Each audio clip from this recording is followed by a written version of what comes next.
not Lucifer! Lucifer told me he had a twin brother. Nice to meet you. I'm Michael.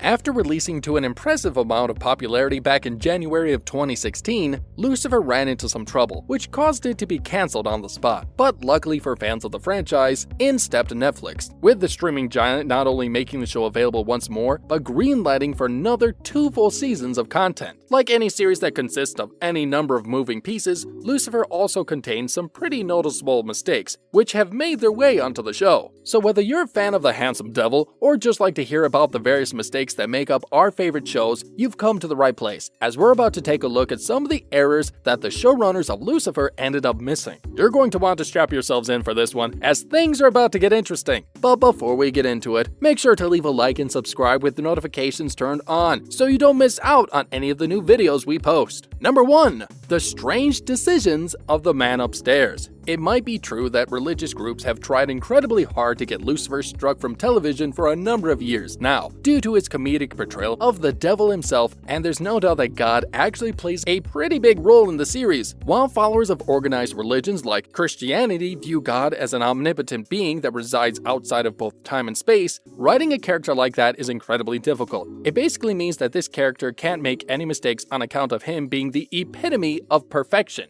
You couldn't possibly make a terrible mistake if you can already see the outcome of your action before committing it after all. So it shouldn't serve as a surprise to hear that God as a character on the show has made quite a few questionable decisions. It was, for example, God who chose to send Amenidiel down to Earth to fetch Lucifer from his luxurious and fun existence. He clearly cared enough about Lucifer to try and get him back on the throne, knowing full well that spending time away from it would result in some or other type of mutiny, which, surprise surprise, we did actually end up seeing. That being said, the same cannot be said for when Eve made her way to Earth. If scripture is to be believed, those who find their way into heaven or hell should remain there for the rest of their existence. So shouldn't God have wanted Eve back at her post as soon as possible? Although this on the surface feel like a continuous error of sorts, we suppose it can be explained away by stating that the character of God in the series has more of a personal stake when it comes to Lucifer. But if the reason for this personal stake is never answered, which it has yet to be, then we will forever be looked at his ignorance of Eve's situation as an error of note. Come on Netflix, right your wrongs, we dare you. Number 2. Lucifer being brought on as a consultant. Something that has made Lucifer enjoyable as a show has been the will they, won't they relationship between the devil himself and Detective Chloe Decker. And what we sometimes forget is that this relationship would have never blossomed if it wasn't for Lucifer being brought on by the police as a civilian consultant. That being said, police officials have to go through quite a large vetting process when it comes to their civilian consultants. In fact, we will go as far to say that the police officials only ever bring civilian consultants onto an investigation when that person has expertise that the police do not. And while this is definitely true when it comes to Lucifer, who can not only tell when people are lying, but even get them to admit their deepest, darkest desires, it must also be said that the police in general do not know who he is. Not even Chloe knows his secret until much later into the series. So the question that remains here is why on earth would the police have allowed Lucifer to tag along to the various crime scenes? It's true that Chloe witnesses the man doing some incredible things, but the choice wouldn't have been hers. In our opinion, it just seems reckless of the police department to have allowed Lucifer to play such a pivotal role in their investigations. Remember, he also had unfettered access to all evidence and private documentation connected to the individual cases as well. It is a major plot hole that has clearly been exploited to get Lucifer into the life of Chloe. And while we think the showrunners could have probably thought of something a bit simpler to get the two together, we have to say that we like watching him solve crimes in the strangest ways possible. So we'll let this one slide for now. Number 3. The case of conflicting punishments. Throughout the series, Lucifer has referred to himself as the so-called guardian of hell, which makes sense considering what most Christians have been told about the guy. He is, after all, said to be the one who punishes sinners in the deepest depths of the underworld. So earmarking him as the guardian of that place seems pretty fitting. In fact, Lucifer Morningstar even goes further than this by explaining that he has some vague memories of his time in hell, which consist of him torturing souls in the worst ways possible. The problem with this position, however, is that Lucifer tends to contradict it constantly. On one hand, he says that he remembers physically torturing bad people who have ended up on his otherworldly doorstep. On the other hand, he admits a few episodes later that he prefers a more hands-off approach to torture, where he leaves sinners alone in hell to suffer the torture of their own consciousness and guilt. In other words, the writing of Lucifer paints two separate pictures of hell.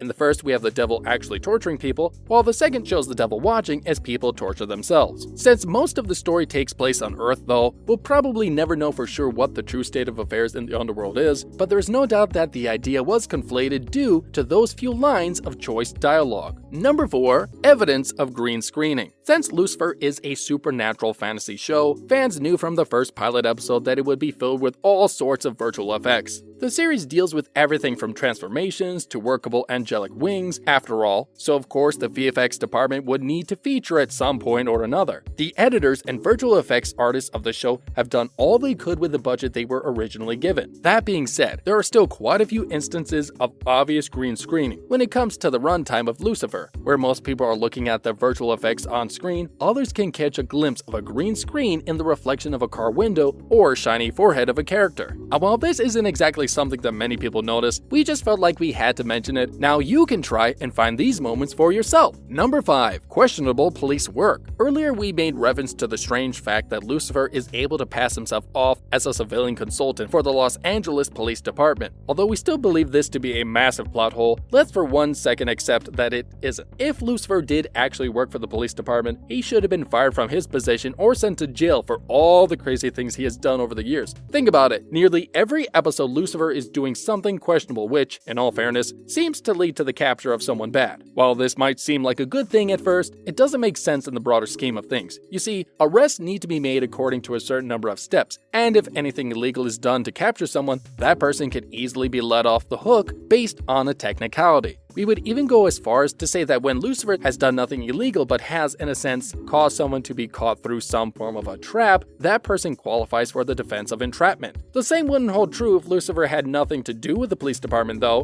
which is why we think him being brought on as an official civilian consultant is still a ridiculous idea. Since Chloe is in charge of Lucifer while he is attending to official police business, she should have been held responsible for a number of terrible deeds committed by the man in the name of justice. Using the devil, who has the power to force someone to disclose their deepest desires in an interrogation, is also tantamount to forcing someone to use a lie detector, which is clearly unlawful. Either way, the police department needs to punish someone for this conduct, and it appears like nothing is being done so long as bad guys are being locked up. Don't get us wrong though, we love it, but it just doesn't make sense in the real world. So, what do you think of the mistakes found in Lucifer? Be sure to let us know in the comment section down below.